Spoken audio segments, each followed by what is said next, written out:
आज गंगा दशहरा के शुभ अवसर पर मैं आपको सुनाने जा रही हूँ एक ऐसी कथा और एक ऐसा स्रोत जो शायद आपने पहले नहीं सुना होगा।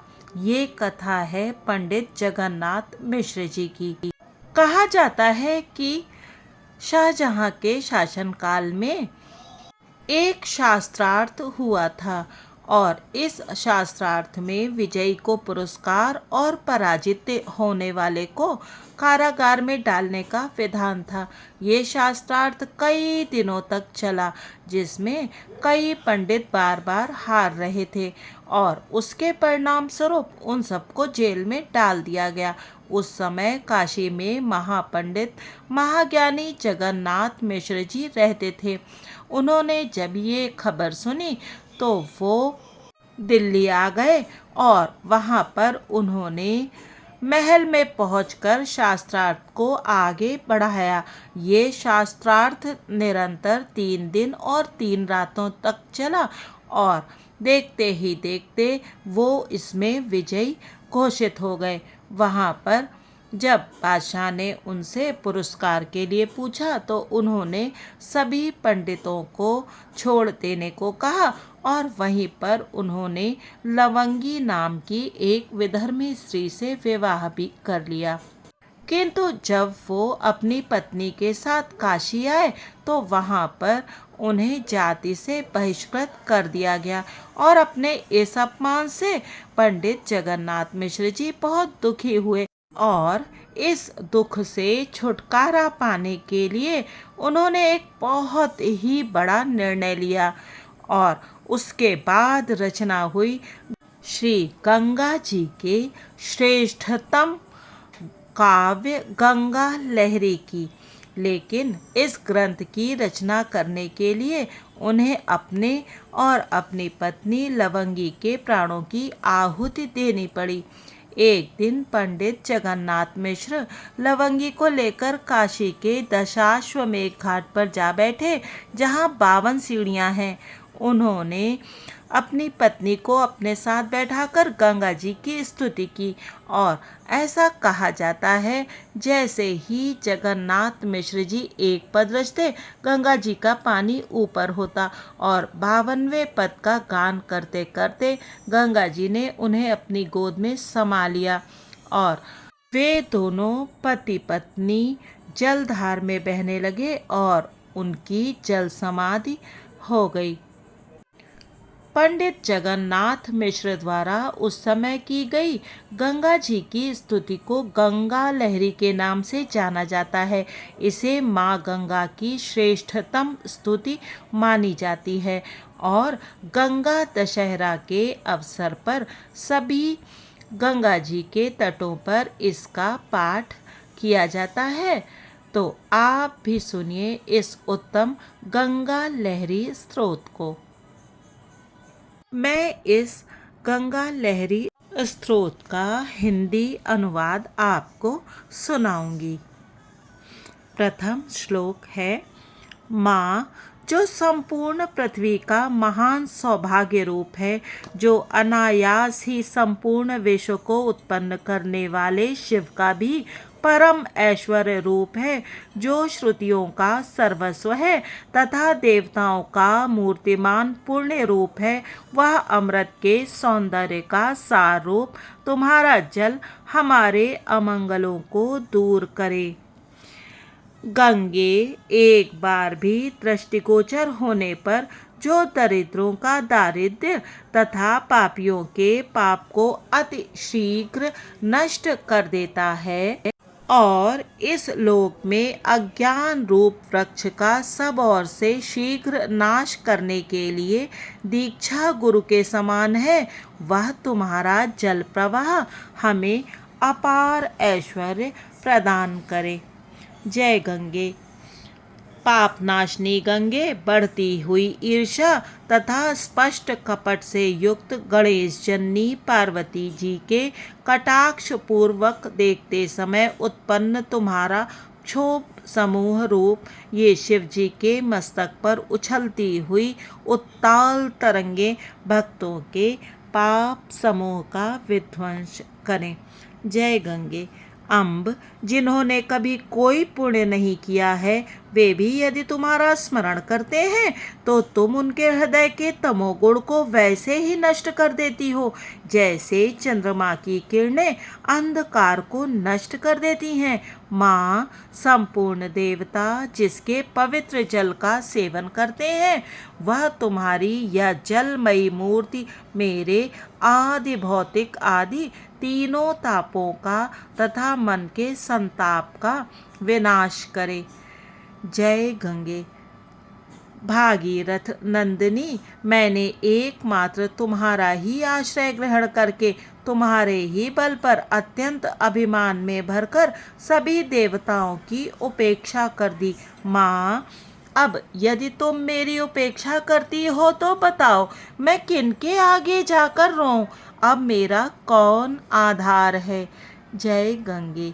माता, जिन्होंने अपने विशाल साम्राज्य को भी तिनके के समान ठुकराकर लहलहाते हुए हरे भरे बेत आदि वृक्षों से युक्त तुम्हारे तीर का आश्रय लिया है, जो अमृत से भी अधिक स्वादिष्ट तुम्हारे इस जल को भरपेट पीते हैं, उनका वह आनंद मोक्ष सुख का भी परिहास करता है, अर्थात वे उस आनंद को छोड़कर मोक्ष भी नहीं चाहते।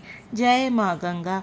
माँ, प्रातःकाल स्नान करती हुई राजरमणियों के वक्ष स्थल पर लगा हुआ मृगमद कस्तूरी का लेप ज्यों ही तुम्हारे जल में मिलता है, उसी क्षण वे मृग जिनकी नाभि से वह कस्तूरी निकली थी, दिव्य शरीर धारण कर लाखों विमानारूढ़ देवताओं से घिरे हुए स्वतंत्रता पूर्वक नंदन वन में प्रवेश करते हैं।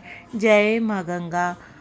मैया, जो स्मरण करने मात्र से तत्काल मन में शांति प्रदान करता है तथा एक बार भी प्रेम पूर्वक गान करने से प्राणियों के सभी पाप तथा जन्म मरण के दुख को दूर कर देता है, वह कान को सुख देने वाला तुम्हारा यह गंगा नाम अंत समय मेरे मुख कमल में विराजमान हो।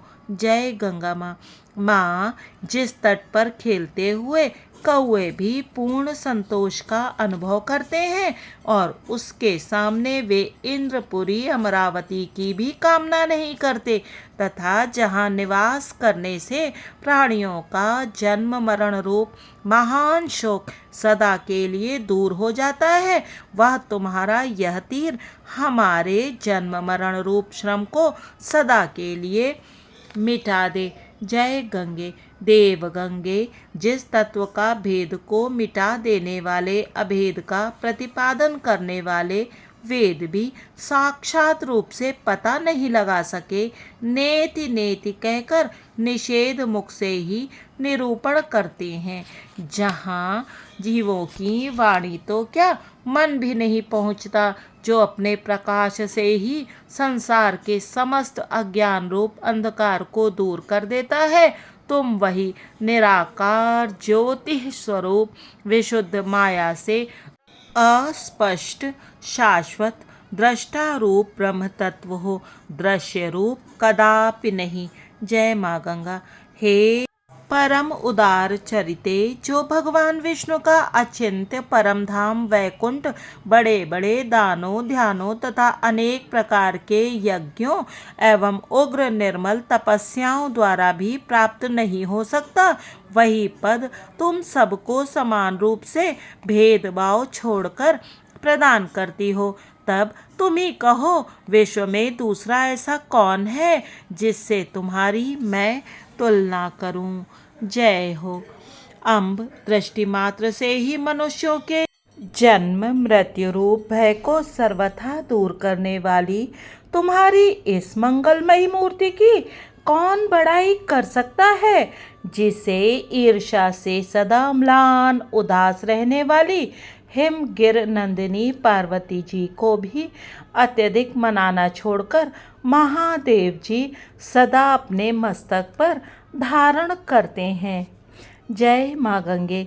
पतित पावनी, जिन्हें पागल भी धिक्कार देते हैं, पतित पुरुष भी जिनसे दूर रहते हैं, संसारच्युत जातिहीन व्यक्ति भी जिनका नाम तक नहीं लेते, जिनकी चर्चा सुनकर दुष्ट पुरुषों के भी रोंगटे खड़े हो जाते और वे भी जिनका परित्याग कर देते हैं, कितने अनगिनत लोगों के ऐसे ऐसे घृणित पापों का निरंतर तुम नाश करती रहती हो, परंतु कभी श्रांत नहीं होती। अम्ब, इस दृष्टि से जगत में तुम निराली हो, दूसरा कोई तुम्हारी समता नहीं कर सकता। जय गंगा मैया। भूलोक के शोक को दूर करने के लिए जब तुम स्वर्गलोक से उतरने लगी, तब त्रिपुरारी शंकर ने बीच में ही तुम्हें अपनी जटाओं के जूड़े में समेट लिया, बांध लिया। माँ, तुम्हारे गुणों का ही यह दोष प्रकट हुआ है जो निर्लोभी महात्माओं के मन में भी लोभ उत्पन्न कर देते हैं। जय माँ गंगे।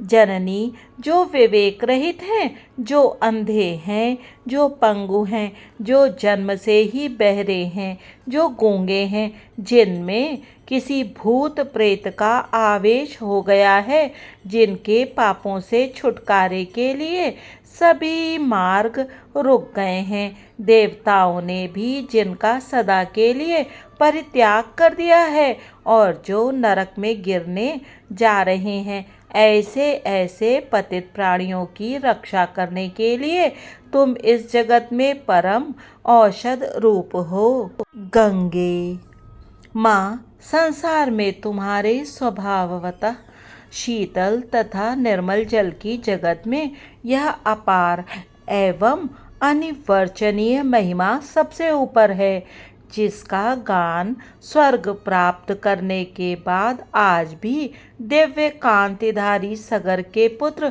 बड़ी प्रसन्नता से करते रहते हैं और उस समय उनके संपूर्ण शरीर में घना रोमांच हो आता है, जिसके कारण वे फूले फूले लगते हैं।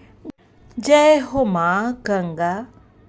गंगा मैया छोटे छोटे पाप समूह का आचरण करके तुरंत ही पश्चाताप से पीड़ित प्राणियों का शीघ्रता से उद्धार करने वाले तो त्रिभुवन में बहुत तीर्थ हैं, परंतु जिनका कोई प्रायश्चित भी नहीं हो सकता, ऐसे ऐसे पाप करने वाले पतितों को अपनाने वाली तो केवल तुम ही सर्वोपरि समर्थ हो, दूसरा कोई नहीं।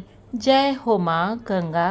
गंगे, तुम सभी धर्मों की निधि हो, तीर्थों में प्रधान हो, त्रिलोकी का निर्मल परिधानीय वस्त्र साड़ी स्वरूप हो। साड़ी की तरह तुमने त्रिलोकी को आवृत कर रखा है, नए नए आनंदों का सृजन करने वाली हो, बुद्धिवादियों के हृदय को भी शांति देने वाली तथा अविवेकियों से गुप्त रहने वाली हो। माँ, तुम्हारा यह सुख सौभाग्य को देने वाला जलमय शरीर हमारे सभी तापों को दूर करे। जय हो माँ।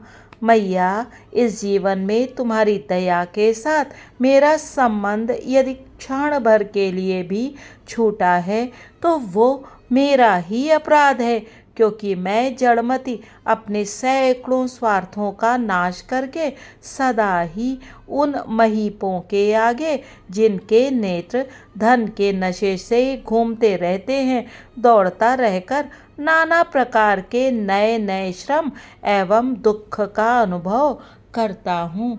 जय हो माँ।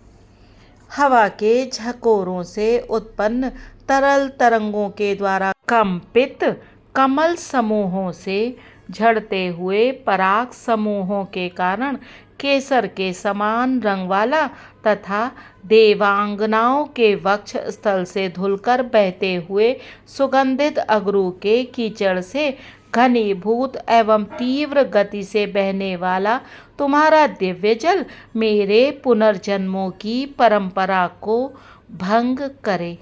जय हो। अब 21वां श्लोक सुनेंगे। माँ लक्ष्मीकांत भगवान त्रिविक्रम के चरण कमलों के निर्मल नक्शे तो तुम्हारी उत्पत्ति हुई है। कामदेव के गर्व को चूर चूर करने वाले भगवान शंकर के जटाजूट रूपी भवन में तुम्हारा निवास है और दीनहीन पतितों का उद्धार करने में तुम्हारी बढ़ी हुई आसक्ति अनुराग है। माँ, फिर संपूर्ण जगत में किससे बढ़कर तुम्हारी महिमा नहीं होगी।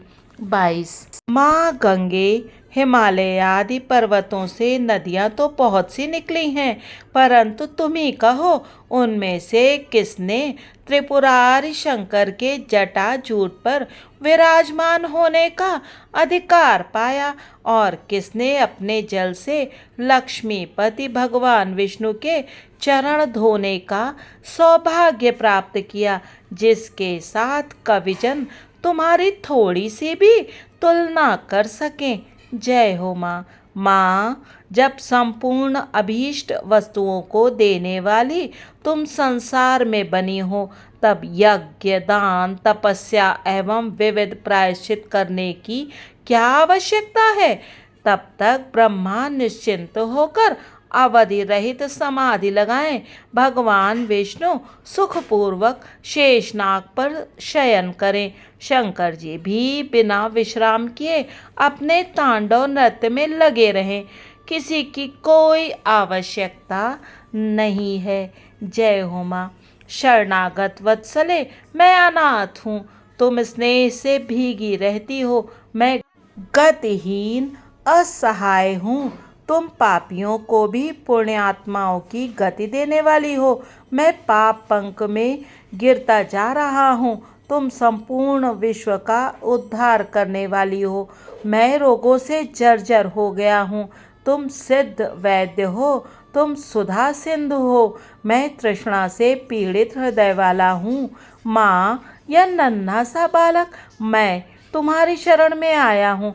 अब तुम मेरे लिए जो उचित हो वही करो। जय हो माँ। गंगा मैया, जब से तुम्हारी मंगलमयी चर्चा इस भूमंडल पर पहुँची है, तब से यमपुरी संयमनी का आर्तनाद सर्वथा बंद हो गया। यमदूत भी मृत व्यक्तियों को खोजने के लिए कहीं बहुत दूर चले गए, अर्थात नरक में ले जाने के लिए उन्हें कोई नहीं मिला, तथा देवताओं की स्वर्ग की गलियों को तुम्हारी कृपा से स्वर्गारोहण करने वालों के झुंड विमान विदीर्ण करने लगे। जय हो माँ। उद्दीप्त काम और क्रोध से अत्यंत प्रबल रूप में उत्पन्न तीव्र ज्वर की ज्वाला के समूह से दिन दिन हमारा शरीर जल रहा है और उससे हमें अवर्णनीय व्यथा हो रही है। उसे वायु के वेग से उल्लसित तरंगों के कारण उछलते हुए दिव्य नदी श्री गंगा जी के जल की फुहारों का समूह शांत करे। जय हो माँ। संताप हारिणी माँ, 14 भुवनों के विस्तार का आधारभूत यह ब्रह्मांड, जिसकी तरंगों से सब ओर से घिरा हुआ तेंदू के पेड़ के समान बीच में लुढ़क रहा है, शंकर जी के विस्तृत जटाजूट से वेष्टित तुम्हारे जल का वह समूह हमारे संताप को दूर करे। जय गंगा मैया। दयार्द हृदय जननी, जिसका उद्धार करने में यहाँ के अन्य समस्त तीर्थ लज्जा का अनुभव करते हैं। शिव आदि देवता भी जिसके उद्धार की चर्चा सुनकर ही कान में उंगली डाल लेते हैं, ऐसे मुझ पापी को शुद्ध करती हुई तुमने सभी देवताओं का पाप हारीपन का अभिमान नष्ट कर दिया है। गंगा मैया, मैं निश्चित ही उन पाप समूहों का निराला निवास स्थान हूँ, जिनका चांडालों ने भी अनेक प्रकार की शंकाओं से विचलित होकर परित्याग कर दिया है। आहा, ऐसे घोर पापी मेरा भी उद्धार करने के लिए माँ आपने कमर कस ली है। ऐसी अनुपम दयामयी आपकी प्रशंसा करने में मेरे जैसा नर पशु किस प्रकार समर्थ हो सकता है। जय माँ गंगा। माँ अब तक कोई ऐसा पापी नहीं मिला जिसका शीघ्र उद्धार होने से संसार के लोगों को बड़ा भारी विस्मय होता। इस प्रकार की कामना बहुत दिनों से तुम्हारे मन में बनी हुई देखकर उसे सफल करने के लिए आज मैं तुम्हारी शरण में आया हूँ। मुझ पर कृपा करें, प्रसन्न हो। श्लोक 31। मैया दासवृत्ति से, जिसे शास्त्रों में निंदापूर्वक कुत्तों की जीविका कहा गया है, प्रेम होना, सदा झूठ बोलना, कुतर्क करने की बान और सदा दूसरों की शठता का चिंतन करना, इस तरह के मेरे गुण गणों को सुन सुनकर तुम्हारे सिवा कौन मेरा एक क्षण भी मोह देखेगा। जय गंगा मैया। माँ इन बड़े बड़े दोनों नेत्रों से सचमुच क्या लाभ है, जिनसे तुम्हारे मनोहर जल में शरीर का दर्शन नहीं किया।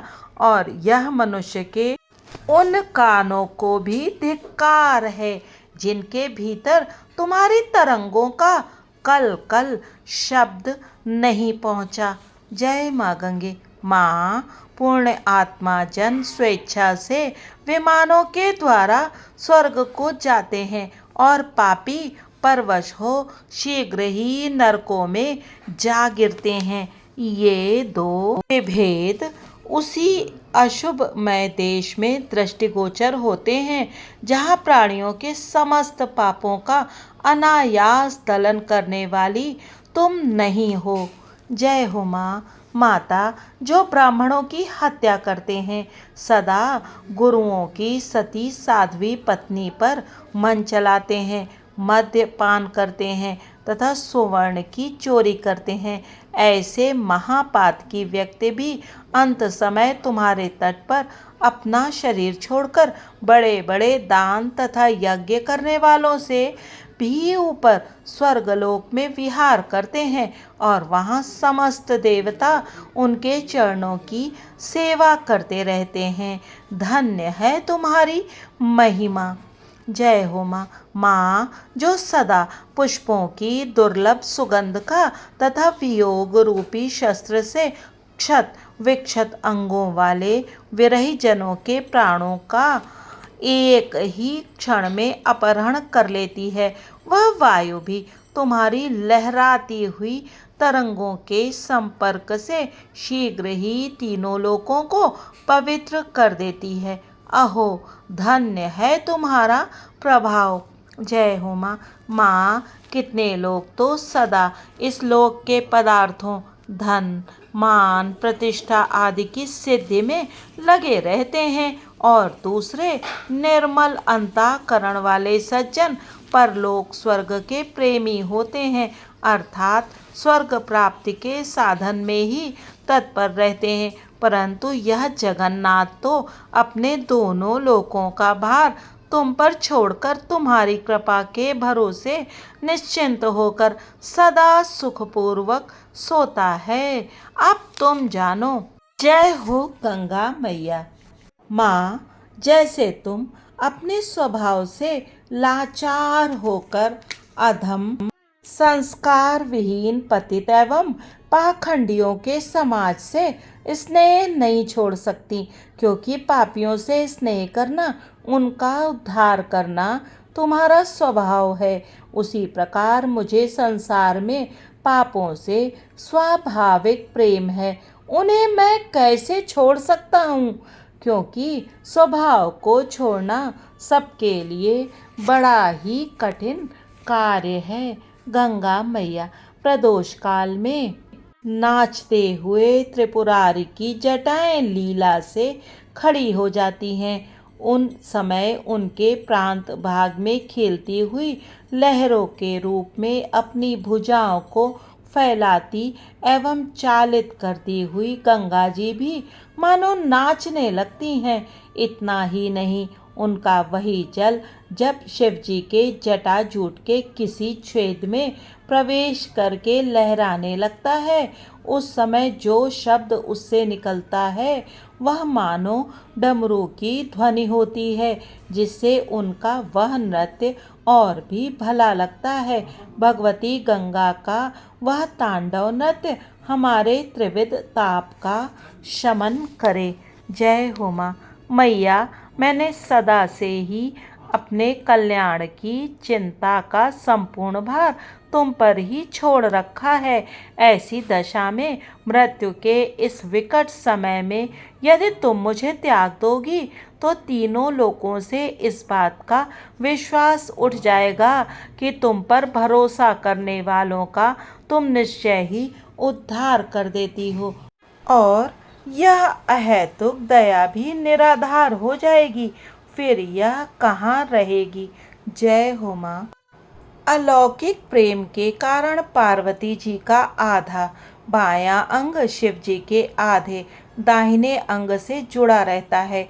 उन्हीं अर्ध नारी नटेश्वर त्रिपुरारी के मस्तक के दाहिनी ओर स्थित जटाजूट से उछलकर उन्हीं के बाईं ओर स्थित अत्यंत कोमल सुसज्जित सीमंत सिर के केशों की मांग में जब कभी तुम मौज में आकर हिलोरे लेने लगती हो, तब उन्हीं की वामांग रूपी गौरी सौतिया डाह से उन तरंगों को अपने कोमल हाथ से हटा देती हैं और उनके नेत्र क्रोध के कारण फड़क उठते हैं। मैया, तुम्हारी उन तरंगों की जय हो। श्लोक संख्या 41। परम पूजनीय गंगे, बहुत लोग जो तुम्हारी शरण में आते हैं उसमें हेतु ये होता है कि तुम उनके सभी मनोरथों को पूर्ण कर देती हो, परंतु माँ, मैं तुम्हारी शपथ पूर्वक कहता हूँ कि मेरी आत्मा ने तो बिना किसी स्वार्थ के स्वभाव से ही तुमसे अपरिमित प्रेम किया है। 42। माँ, जो ललाट पर अनायास तिलक रूप में धारण करने से मनुष्यों के अज्ञान रूप अंधकार को नष्ट करने के लिए निश्चय ही मध्याह्नकालीन प्रचंड सूर्य के समान बन जाती है और विधाता के द्वारा लिखे हुए अशुभ लेख दौर्भाग्य को भी तत्काल मिटा देती है, वह तुम्हारी मृतिका मेरे सभी शोकों को दूर करे। 43। अपने विकसित पुष्प समूहों के व्याज से अपने अपने जनपद आदि में आसक्त मूढ़ मनुष्यों का उल्लासपूर्वक उपहास करने वाले तथा अपनी राशि राशि सुगंध से नित्य मलिन काले भ्रमरों को पवित्र करते रहने वाले गंगा तटवर्ती वृक्ष समूह हमारे मित्र सहवासी हों, उन्हीं के नीचे हम निवास करें। 44। कुछ लोग देवताओं की आराधना करते हैं जिनकी सेवा बड़ी ही श्रम साध्य है, विस्तृत विधि विधान की अपेक्षा रखती है। उनसे भिन्न लोग यज्ञ याग आदि में अनुरक्त रहते हैं और कुछ लोग यम नियम आदि योग साधनों से प्रेम करते हैं। इधर मैं तो, हे त्रिपथगामिनी, तुम्हारे नाम स्मरण से ही पूर्ण काम हुआ। इस जगत प्रपंच को तृण समूह की भांति तुच्छ समझता हूँ, इससे भयभीत नहीं होता। 45। माँ, जीवन भर लगातार पुण्यों के संचय में लगे सत्पुरुषों का कल्याण करने का झूठा श्रेय लेने वाले कितने देवता नहीं हैं, अर्थात सभी उनकी भलाई चाहते हैं, परंतु जिन्होंने कभी कोई सत्कर्म नहीं किया है तथा जिन्हें कोई दूसरा अवलंब सहायक नहीं है, ऐसे असहाय व्यक्तियों का कल्याण करने वाला तुम्हारे सिवा कोई दूसरा इस लोक में मैं नहीं देखता। जय हो माँ गंगे। माँ, बचपन में स्तनों के दूध के समान। तुम्हारा जल पीकर अविवेकी संगियों के साथ क्रीड़ा करने, विषय सुख लूटने मैं जल्दी ही बाहर चला गया। तुम्हारे तट पर स्थिर होकर न रह सका, फिर भी कहीं विश्राम शांति नहीं पा सका।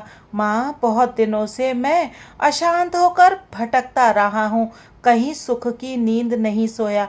अतः हे दयार्द हृदय, अब तो मंद मंद वायु के संचार से शीतल अपनी जलमयी गोद में मुझे सदा के लिए सुला लो। जय हो माँ। गंगे, शीघ्र अपने दृढ़ एवं मनोहर फेटे कटी को बांध लो। किरीट में सर्पों की रस्सी से बाल चंद्रमा को जकड़ कर रख लो, कहीं वह बालक होने के कारण झटका लगने से नीचे न गिर पड़े, क्योंकि यह जगन्नाथ के उद्धार का समय है जो अत्यंत श्रम साध्य है।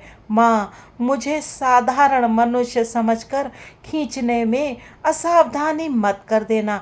असावधानी करने से यह हाथ से छूट जाएगा, इसका उद्धार नहीं हो सकेगा।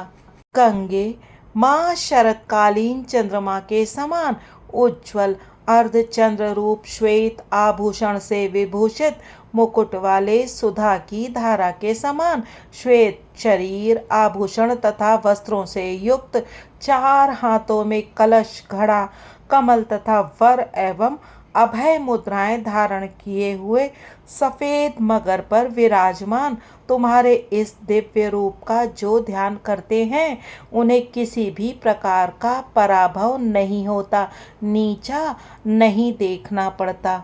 गंगा मैया, जन्म मरण रूप अग्नि की ज्वाला से संतप्त प्राणियों को सदा अपनी मंद मुस्कान से शोभायमान मुख चंद्र के कांति समूह रूप अमृत प्रवाह के द्वारा पुष्ट करती हुई चित स्वरूप चंद्रिका के समूहों द्वारा चमत्कार का विस्तार करने वाली कुरुराज शंतनु की प्राण वल्लभा गंगा मेरे शरीर का कल्याण करे।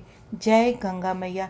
अपनी तरंगों से कालिय सर्प के शत्रु भगवान विष्णु के चरणों को पखारने वाली देव नदी गंगे, मैं जन्म मृत्यु रूपी विकराल सर्प के द्वारा इस बुरी तरह से निगल लिया गया हूँ कि मेरे लिए मंत्रों की शक्ति भी कुंठित हो गई है, औषधों की सामर्थ्य भी नष्ट हो गई है, देवता भी इसे देखकर भयभीत हो गए हैं। गाढ़ अमृत का रस भी विफल हो गया है, सर्प का विष उतारने में समर्थ गारुण मरकतमणियाँ भी चूर चूर हो गई हैं। अब तुम ही मेरे इस भवताप को दूर करो। जय माँ गंगे। माँ पार्वती जी के साथ चौपड़ खेलते समय व्याघ्र चर्म भूतगण सर्प समूह वृषभ राजनंदी चंद्रमा आदि के रूप में अपनी सारी संपत्ति को हार कर त्रिपुरारी शंकर ने जब तुम्हें दांव पर रखना चाहा, तब हिमगिरी नंदिनी पार्वती से ना रहा गया। वे मृदुल हंसी हंसती हुई साभिप्राय दृष्टि से तुम्हारी ओर ताकने लगी। मैया उस समय रोष के कारण ऊपर को उछलती तथा बहती हुई तुम्हारी चंचल तरंग रूप नटों का मस्तक पर घड़ा लेकर नाचना हमें पवित्र करे। 52। काम शत्र रूपी शिव के मस्तक को सुशोभित करने वाली अनेकों प्राणियों के दुख को तत्काल दूर करने वाली मनोहर तथा चंचल उत्ताल तरंगों वाली गंगा मेरे सभी अंगों को पवित्र करे। श्लोक संख्या 53।